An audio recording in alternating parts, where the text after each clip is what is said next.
Yes, people, please turn on your camera or right if you're back so we can all start together.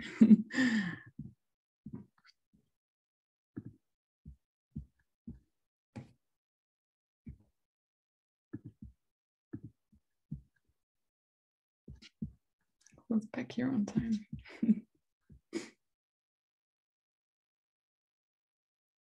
Amazing. Okay, let's start with the amazing ER principles session. And I hope you all read them before, so you know what I'm talking about.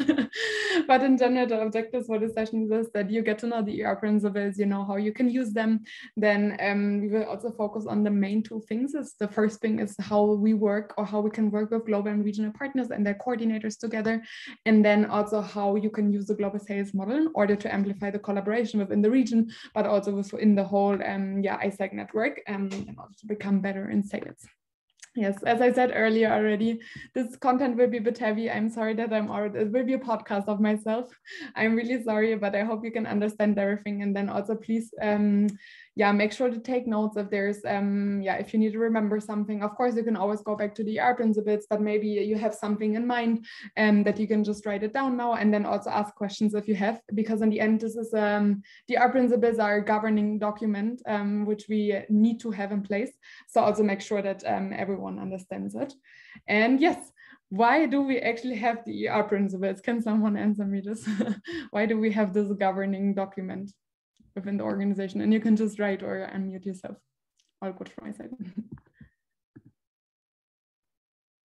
Why do you have those long document?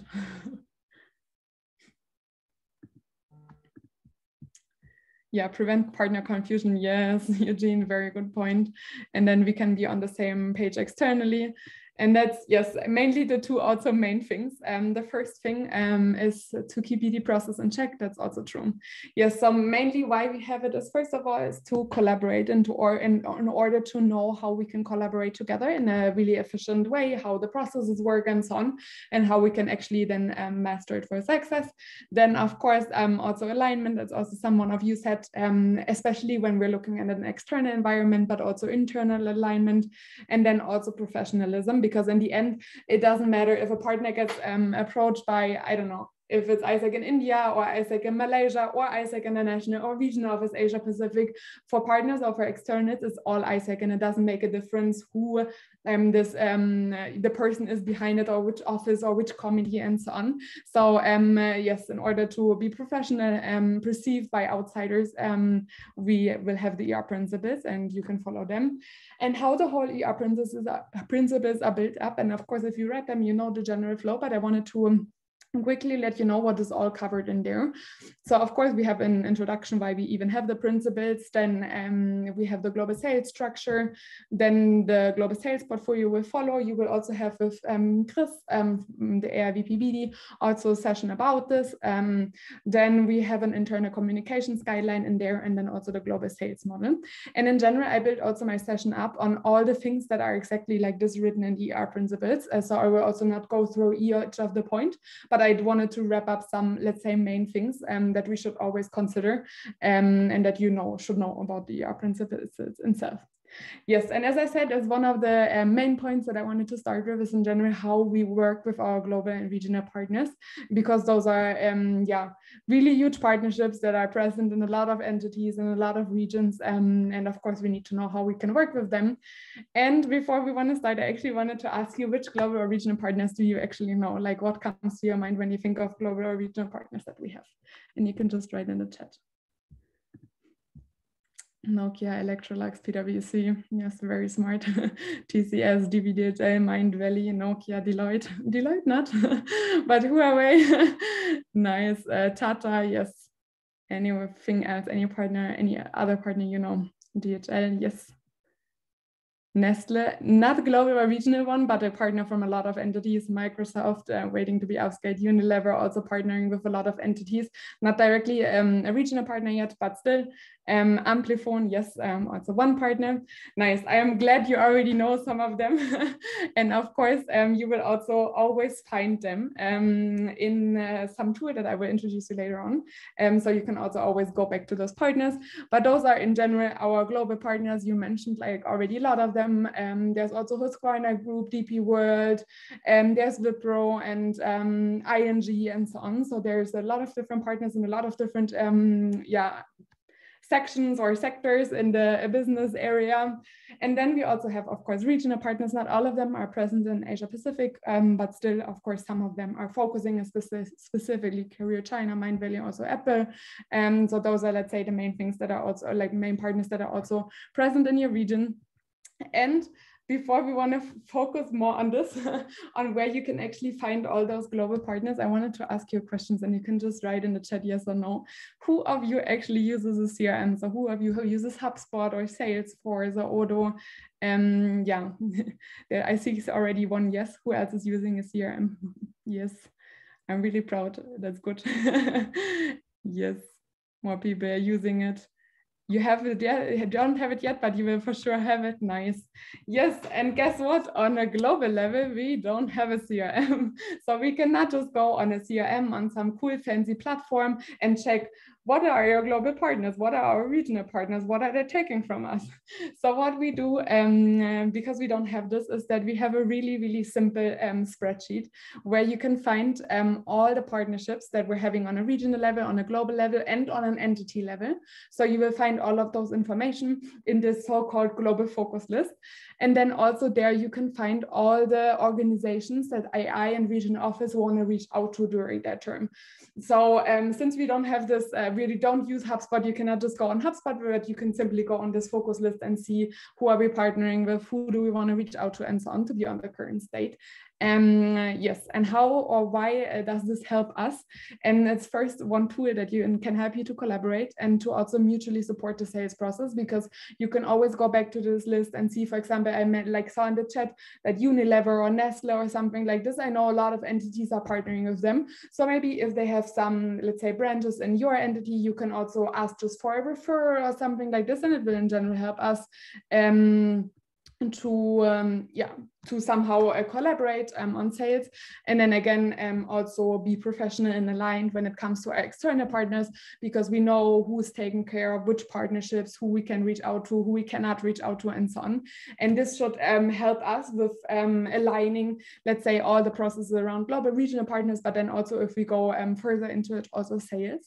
So yes, and how this whole focus list is built up is that you have exactly 3 tabs, so really easy. You have one tab which is just an introduction, which explains you why we have this focus list, because it's also part of the ER principles. Then you will see all the logos from our current global and regional partners. And then on the second tab, you can actually see all of those partners, who's managing those partners. If you have questions regarding a partner, whom do you need to reach out to, which products they're taking, which initiatives, and so on. So there you can find all of this information. And then also, as you can see here on the right side, all the companies or organizations we as AI or regional office want to reach out to. So you can always check, is this a company that I want to approach in one of the lists or not? Yes. And then, of course, this is also the most important part where we also would need your action, is that we have also the entity focus list. So here you can fill in all your current partners or partners or in general leads that are in a, let's say, a more advanced negotiation state that will be most probably becoming partners. And there you can just fill in who this partner is, what type of partner it is, which initiatives they're taking, and so on, and make some comments, and then also put here the contact details of the account manager. And currently AI and regional office, they're filling it, they're updating it, and so on. And I will be sending you the link to this list also by the 31st of May. And then you have exactly 1 month to fill it. So until the 30th of June, it's important that you fill out for your entity, this entity focus list with all the, as I said, partners and advanced negotiation organizations in order for us to then always use it, check it, and work with it.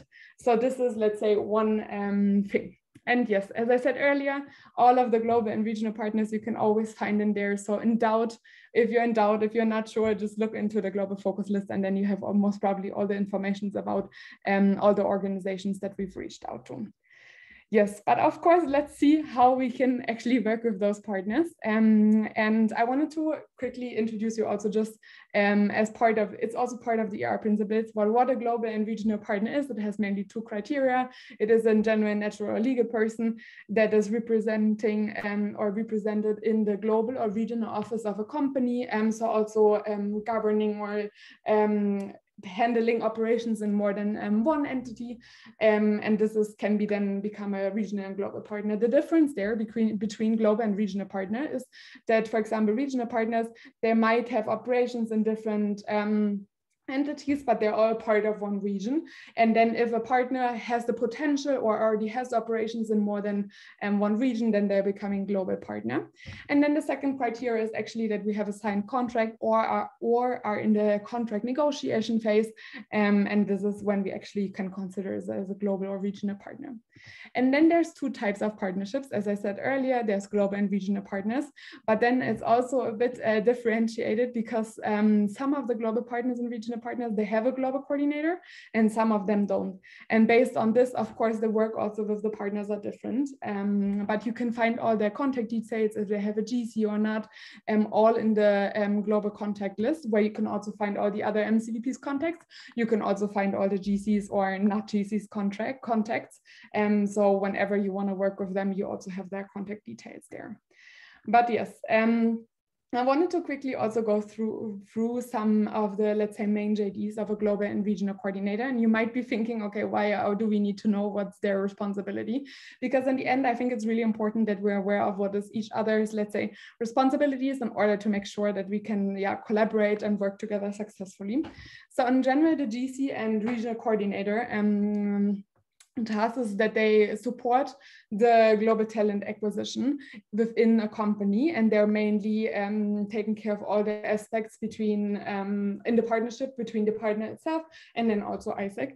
So their main activities are, for example, that they're a main contact person for ISAC in the national regional office, but also your entities, if you want to reach out to them.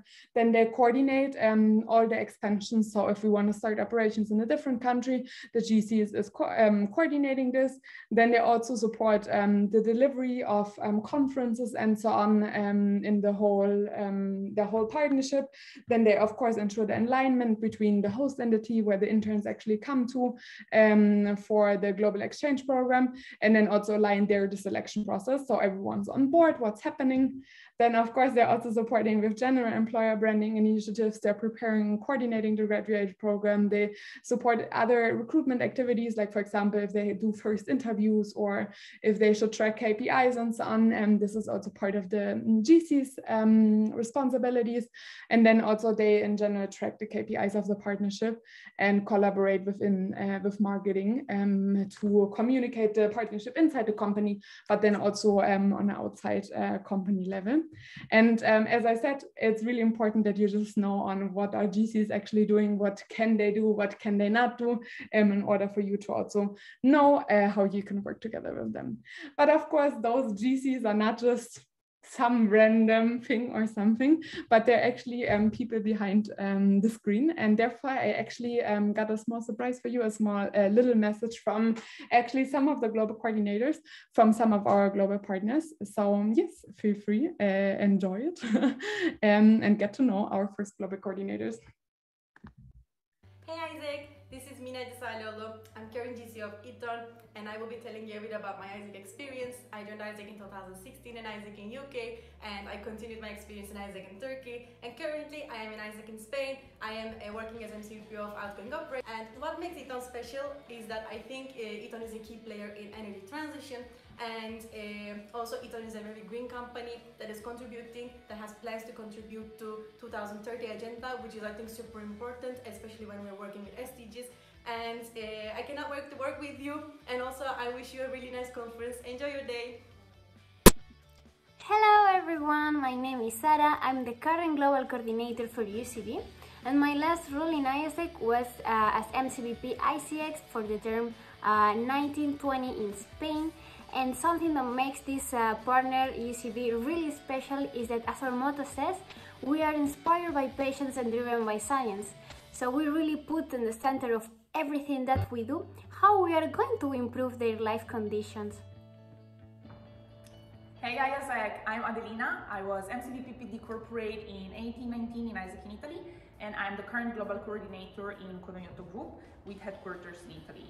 We adore Isaac because we believe in its vision and we love to be influenced by young professionals since we think they represent a change agent for our organization.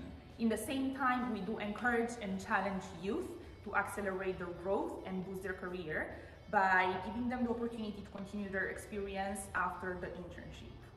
Looking forward to develop more leaders together. Hey guys, my name is Duda. I'm the global coordinator for Schneider Electric. Has been already 2 years, so probably that's my last year. I am from Brazil. I was VP here and I was MC in Thailand. I've been already GST and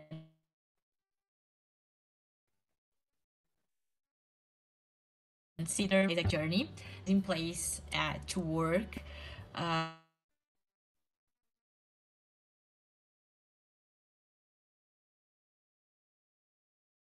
Sustainable energy companies, and we are in 100 countries, more than 100 countries, even though we just have positions in Europe right now. And Schneider also has this partnership with UN about the SDGs, so is the same like values as Isaac stands for. So if you guys have any EPs, just talk to me and have a really nice summit. Hello everyone, my name's Min and I used to be in Isaac in Australia. Shout out to my home entity. I'm currently working with Isaac in Nicaragua to work with Academia Europea, which is one of our regional partner of America. One interesting fact about my partner is that they are super friendly and super innovative. They are looking for people around the world to bring their global perspective to come and teach in Nicaragua. Hello guys, my name is Chala from DPDHL Group. I hope you are having an amazing conference. My last role in ISEC was Regional Manager for Global Talent in Europe region, and before that I was part of ISEC in Canada and ISEC in Turkey. What makes this partnership extremely special is that with Upgrade program, which we have additional elements to the global talent experience, such as networking spaces, mentorship program, etc. So many different elements that makes every single person be what they want to be in their life, in their career. So we are enabling that with this partnership since 1996. Very happy and glad to be working with you. Hello Isaac Network, my name is Jose Luis. I'm Global Coordinator for LHH. I was part of ISEC in MC Mexico 2 years ago, and well, what makes special the partnership with LHH is that we are looking for specialized sales development representatives. So if you have EPs or people who want to go into a sales role, let me know. Hey Isaac, so my name is Marilia. I was part of Isaac Recife in Brazil, and I was also MC in Poland 1819, MC OGT, and now I'm Global Coordinator for Nokia. This partnership has been very special for both. It's a kind of old partnership and we've been evolving and changing together. And I really hope you guys really showcase our opportunities and also apply to it. See you. Hello everyone, CS Talk. My name is Natasha and I am an ACE coordinator in TCS Hungary, so greetings from beautiful Budapest. I've been part of ISEC for the past 5 years in ISEC in Russia, Greece, Romania and Egypt. And talking about ACE internships, I wanted to share with you one particular fact that I think is the main benefit of an ACE opportunity. So practically after an intern completes his 12 months internship, he has an opportunity to stay with the company and to continue as a full-time employee in case he showed successful performance. So actually 90% of our interns are staying with us as a full-time employees, and I think it is something to be proud of because we are not just offering internship, we are offering a career path. So let me know if you have any questions, you can always reach out to me. Hi guys, nice to meet you. I'm Giusy Marmaglio. I was part of ISEC in Italy And right now I work in Amplifon, a quite new global partner for ISAC since the partnership started just 2 years ago. So quite fresh, quite new. I think the most interesting things that characterize this company in general is that we have a strong purpose, strong values that are quite similar to the ISAC's one. So that was the things that most attracted me at first in this company. And yeah, I really hope that the collaboration with you will continue and this partnership will grow even more in the following years. So good luck with your terms and see you soon. Bye. Yes, so I hope you saw some familiar faces. I hope you got to know some of the faces of our global partners and also got to know a bit the partners, what they're doing, what they're standing for, what's making them special and so on. Because in the end, it's not just, let's say, an abstract construct or something like this, but it's more of also people that we're working with. So how could we actually work with those global and regional partners? And I mapped out some situations that at least I, as MCVPBD back then, I was asking myself, or I got in the situations, and I hope it will also cover some of your questions that you're having regarding how to work with the global and regional partners itself. So the situation one I want to cover is the, let's say, very first one that you have already regional global partner that has GEP, so Global Exchange Program, meaning GTA, meaning GTE, in your entity. What do you do and how does it work? And how do we split like our responsibilities? So mainly on this side, ISAC International has the two responsibilities. First is the global promotion, so that we're giving the partner access to the platform, that for example, they're having a promotion space within the platform, like the logo on the page. Also their opportunities, for example, are viewed on top and so on. In general, there's some extra promotion like done from our side, also through regional office and so on. So this is the first, let's say, our first of our responsibilities. And the second responsibility from us as AI side is of course the key account management. So all the services we deliver together, and also the communication, invoicing part, reporting part, auditing part of the partnership and so on. So those are, let's say, our main responsibilities. Then the global and region coordinators, they're, as I said also earlier, in their tasks, they're taking over the talent shortlisting and also selection. So the whole process from identifying the candidates, interviews if needed, then selecting them, and then also, of course, in the end, approving them. And now we're coming to, let's say, your responsibilities in this case, and it's mainly consisting out of two things. First is the promotion support, because most probably you've heard or you were in some situations where you saw some entities promoting some global and regional partnerships. This is always helpful because in the end you're having IR relationships, or your IGT or your OGTA, they have IR relationships. And we should really also work with them in order to then also get the people to our entities itself. And then the main responsibility is the exchange delivery. Of course, they're in synergy with your IGTA or IGTE, depending on which product the global regional partner is running. And there you just need to deliver all the exchange standards. And we will also have, like, let's say, a memorandum of understanding between your entity, ISAC International, and the regional office in order to map out the responsibilities. And the revenue in this case, if you already have a partner, it's all defined in the ER principles. So there you have this huge list with how much revenue, how much is the exchange delivery fee the partner is paying for your exchange itself. And this you can all find there, and it's really dependent from entity to entity. Some general tips: if you're having the situation that you're already having a global partner in your entity that is working for IGTA, IGTE, then what I can say from my experience at least is that you can communicate rather more than two less. So if you have questions, if something's unclear, if you need to point out some things, then rather communicate it one more time, especially in a virtual environment. You cannot communicate too much. So this as one tip. Then the second thing is also that especially now in the beginning of your term, feel free to reach out to the account manager to also clarify on how you want to work together for this partnership, because in the end, we all want to make the partnership grow. And there you can always just reach out and see what is needed from your side. Is the partnership maybe a bit different than the normal process and so on? Then you can always ask for clarification and support. Then of course don't take over the account management, but rather focus on the delivery support. But there also, for example, if you see some strategic things that would make sense and so on, always there, reach out to the account manager and let them know, and then they can take it forward.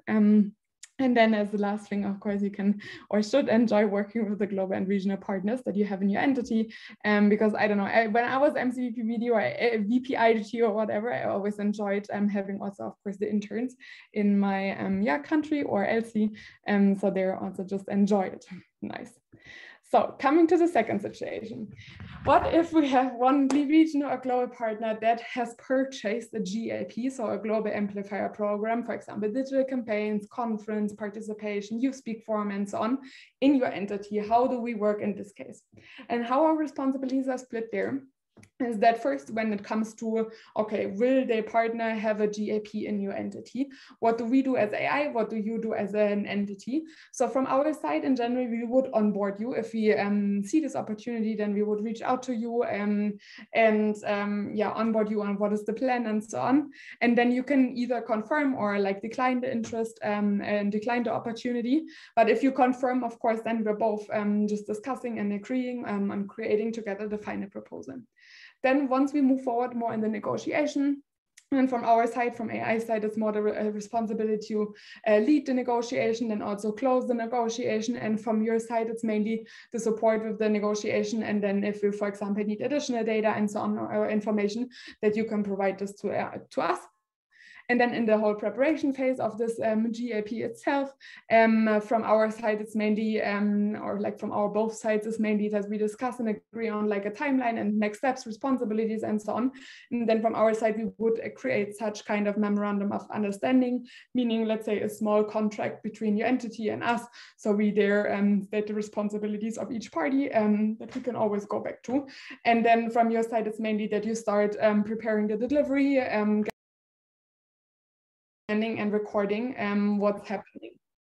And then in the end, if we go more into the report and the closing, there from your side, it's mainly your task to do a feedback report, do a main report with all the achievements, results, and so on.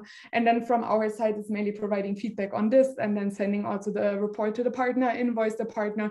And then you mainly, it's not always happening like this, you mainly get the revenue through the ISAC in AI entity balance. So you get it twice a year, most probably the money there, unless we agreed it differently. So there are also some general tips, is that in general, you should make sure to onboard the partner together with the account manager on the focus of the event, target group, and so on, because you're the expert of this event or this digital campaign and so on, and you can give us, let's say, the best insights on what makes sense. There, just be also confident in the things, so we can also take this forward and have all the information ready. Then make sure to align with the account manager over messaging, like what the partner is usually, let's say, striving for in their messaging, how they want to be perceived, and so on. So you can also, put this into the GAP itself. Then in general, that you set realistic targets during the negotiation, that you don't promise something that you cannot deliver. So there, just be realistic and communicate openly. And then of course, be reliable and also enjoy it, the whole delivery, and having the global or regional partner at one of your conferences or doing a digital campaign and so on. Yes. Moving forward to the third situation. What happens if one global or regional partner, doesn't matter, is present in my country and actually, or the territory, and I actually want to work with them? How do I do this, and how do I get in touch with them? So how the process is working is that you first have to send the email to the account manager and the GC in CC, or the account manager in CC, at least to both of us at least. And then you should in this email provide the following information. For GEP, you should provide some visa information. So for example, who can get visa, how long does the visa take, do they need a work permit, do they just need a visa, which nationalities can you accept, maybe not accept due to your government, and so on. Then that you explain why you want to downscale the account, and then also quickly explain some most important information about value delivery of your entity, like how many HR you have to deliver it, will LCs take over, and so on. So for the GC and also the account manager to understand, do you have the capacities and so on, in order to then take the decision. And then for GAPs, for the global amplifier products, it's mainly to give more insights on the product itself, with a clear value proposition, why you think this would actually bring the partnership forward. And then there you can also just reach out to the account manager before maybe preparing everything, to get some insights if it would make sense from their side, because most probably they know the partnership a bit better. And then For GAP, you don't need to write this in the email, but you just need to check out the ER principles there as well for the pricing. So you can just align your pricings if we create a proposal and so on, also with the ER principles pricing. But this is, let's say, the main steps.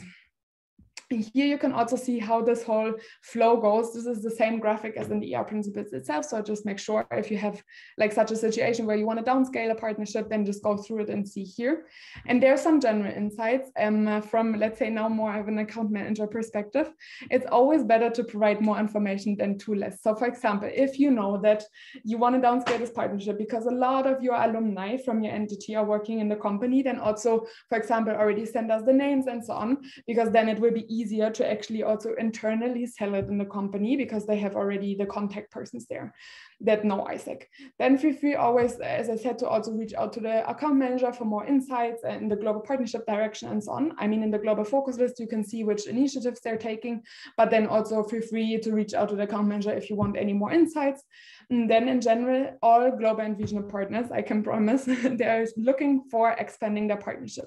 But sometimes when, for example, they say no to something, it's mainly not because of anything personal, it's mainly because of strategic decision. Mainly, like at least what I experience, it's mainly based on capacities, HR capacities, do we have the time to do this and so on.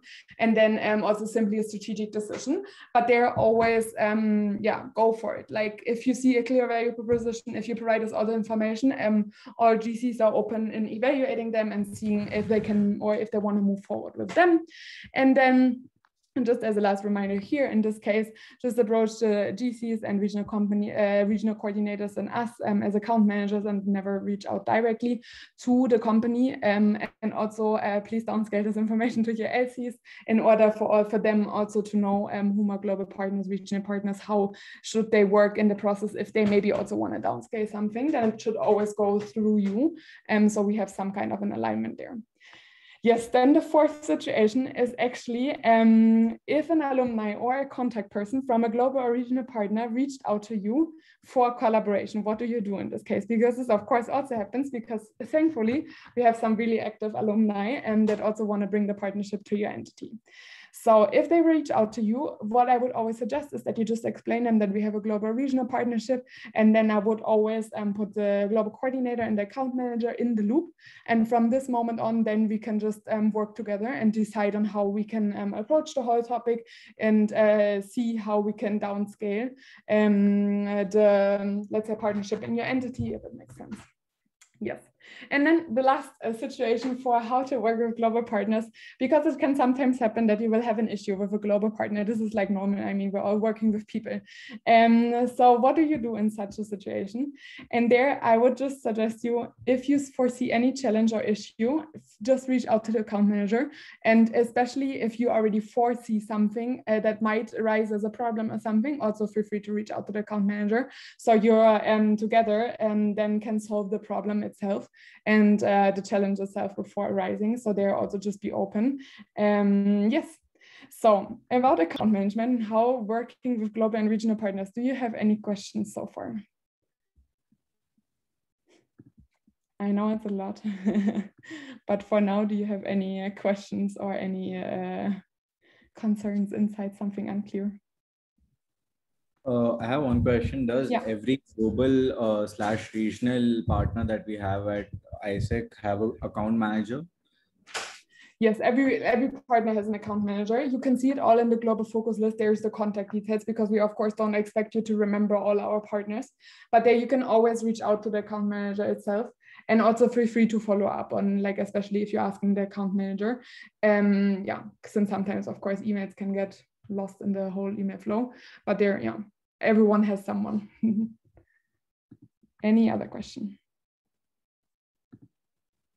If not, then you can also let it sink. And of course, I'm always there if you also have after the summit some questions or after the session, because you will process some information and so on. So feel free to reach out to me afterwards.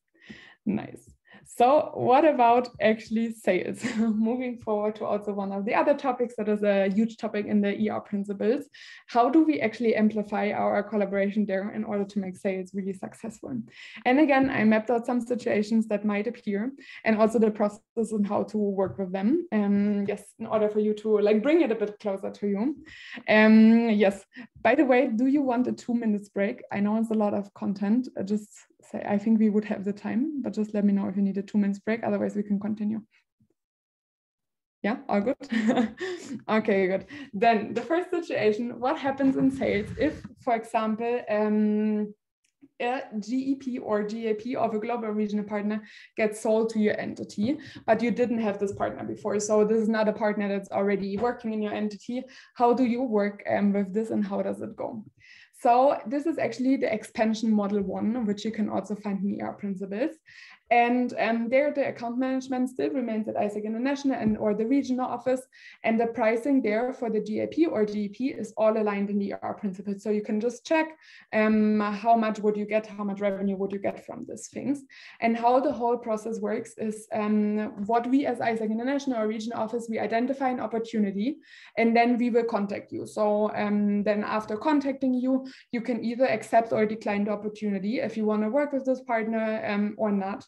This is all up to you. And then if you accept, what we will do is we just co-create the proposal together and then follow up on the opportunity.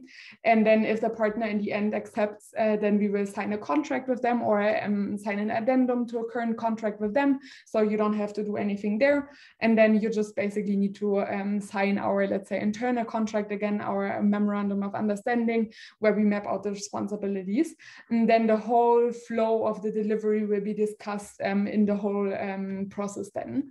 And how to share the revenue there is for GEP. It's mainly since you mainly receive for global and regional partners the exchange delivery fee, you can just look in the in this table again and see how much you would get and how much your entity would get from a partnership there. And then for GIP, what happens is that 30% of the revenue goes to AI. This is mainly for the account management, and then 70% of the revenue goes to your entity because you're mainly delivering the GIP there. Yes, then situation 2 is that what happens if you want to sell a GAP, like for example, the global leadership data just happened to one of your entity partners. Is this even possible? What do I do in such a situation? And this is actually part of expansion sales model 2, but this is actually not the only situation where expansion model 2 comes in place, but also this model comes in place if you, for example, if your partner wants to attend a global or regional GAP, but they don't want to directly become a global or regional partner, or if your partner wants to run a GEP or GAP in another entity. So for example, I don't know, if ISEC in Pakistan, you have a partner and this partner wants to work with ISEC in Myanmar, for example, then this is called cross sales, what you're doing, and it's also part of the expansion model 2. And then, or like the other situation is if your partner wants to expand to a global and regional level, the whole partnership, and this is called upscaling. So just remember those words because we will be talking about them. So in general, let's start with selling a GIP to an entity partner without them becoming directly a regional or global partner. How the process would work is in general that if you see that one of your entity partners wants to have such a global event, wants to participate in something, then you can reach out to AI or regional office and in general state your interest in selling this opportunity. And then from our side, we can either approve or decline this request. And if we approve, then we again co-create a proposal for your partner. You can sell it to your partner and just align with ISEC International or the regional office and which parts of the sales process they want to be included in. So there it's mainly of your alignment with the person itself. And then, for example, if we weren't involved, you just have to update us always on the outcome of the meeting. And then in general, if the partner in the end confirms, then your entity will sign a contract with the partners because it's still an entity partner. And we as ISEC International and Regional Office will just approve all the conditions in the contract. And then we will again sign an internal memorandum of understanding to map out the responsibilities. And how the revenue share there works is that your entity gets 30% because you're the account manager, let's say, and then 70% goes to AI and regional office because we're delivering, for example, the event or the GAP in general. why and when this does make sense, like why should you do it, or with which partners you can consider those things. So the first thing is, if you, for example, want to enrich the opportunities you're giving to your partner, because you see they're a huge partnership, they could also be interested in having something on a more international level, then this could be a really good opportunity for you to do so. Then if your partner wants something that you cannot fully deliver with the entity portfolio that you have, and you want to there enrich it a bit, and also let's say fulfill one of their other needs that they, for example, stated, but again that you cannot deliver in your entity, because, for example, I don't know, they want some international reach. Of course, you can target in your entity your ISAC membership, youth, and so on. But for example, if you want to leverage on some other things there, then also if you have a partner that could potentially be a global or regional partner, but they're maybe not sure, and they firstly want to try out some things on how the results are, then this could be also one let's say option for this. And then in general it will bring you, of course, extra value and extra revenue that you can have with this. So yeah, that's our, let's say, the points why you should consider this with some of your partners.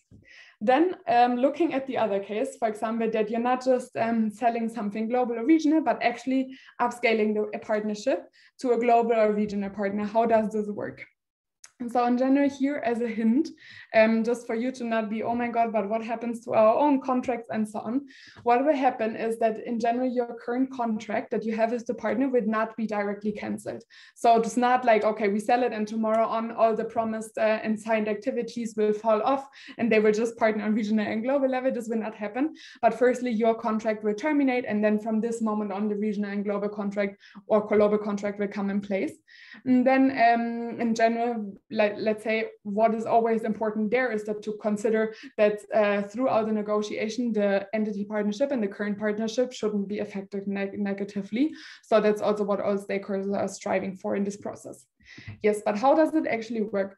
In general, again, you need to reach out to us to see or to express your interest that you have the partner that could be interesting for upscaling. And then we will evaluate the lead, if it makes sense, what makes sense, and so on, together with you, and also your knowledge about the partnership. Or another case can also be that, for example, we see that, I don't know, for example, earlier you mentioned Unilever. I know that a lot of entities, for example, are partnering with Unilever. So maybe we approach your entity to see, do you want to upscale it because of the following reasons and so on. Yes, and then after this, the normal sales process, as also earlier, goes on. We co-create a proposal, you schedule a meeting with the partner because it's in the end still your partner, and then you invite us so we can present the global and regional portfolio. And then we just in general follow up together on the sales process.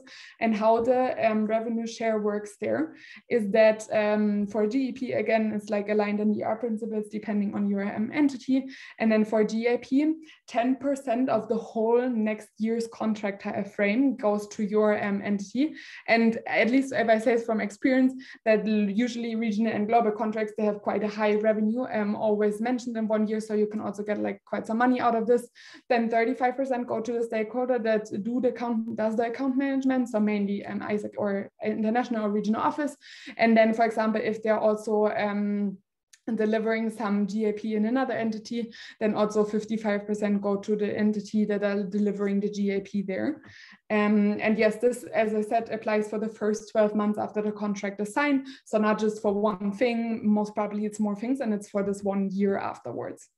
And why and when this makes sense, this whole thing, is that, again, if you want to enrich the possibilities, if you want to upscale the account financially and also value-wise, and then again, also if you cannot fulfill their needs at all, and like they are maybe looking for something more international, then this could make sense. And also usually partnerships, they grow when being upscaled. So for example, I was MCBD in Germany, and DPDHL back in the days was a normal entity partner before they started, before my entity upscaled it. And of course, you can see how big the partnership now and how it is and how sustainable it is. So they're usually from experience, also when you upscale, it will not harm your entity partnership you have with them. Most probably they will still take all the things they've done before, and maybe even more, because they see, let's say, a broader responsibility or like a broader benefit there. And then again, it brings you some extra revenue and some extra value there as well. Then the last situation is actually if you're co-selling together with AI or the regional office to a prospect that is present in your entity. And how the co-selling process works is that, for example, ISEC International or the regional office, they book meetings with representatives of the organization that is based in your entity. And another situation could be that you as an entity, for example, see a prospect that could be interesting and that you directly want to, let's say, keep the or bring the regional office or ISEC International in the boat to work on this together. Or if you see a prospect that is also in the global focus list, stated as one, or the regional office want to reach out to, and those are, let's say, the moments where we can start a co-selling, is that we as ISEC International or a regional office, if it's of prospects that are in your entity, then we will share all this information on who we want to approach,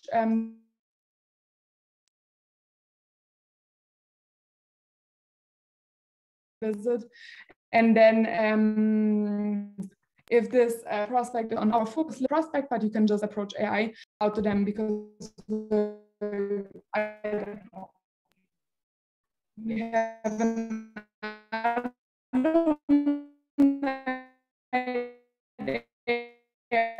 or something like this. And then in January, we can co-create again the sales process, meetings, strategy, and so on. And how the revenue split in co-selling. So what can be an outcome of the co-selling process that results in an there is that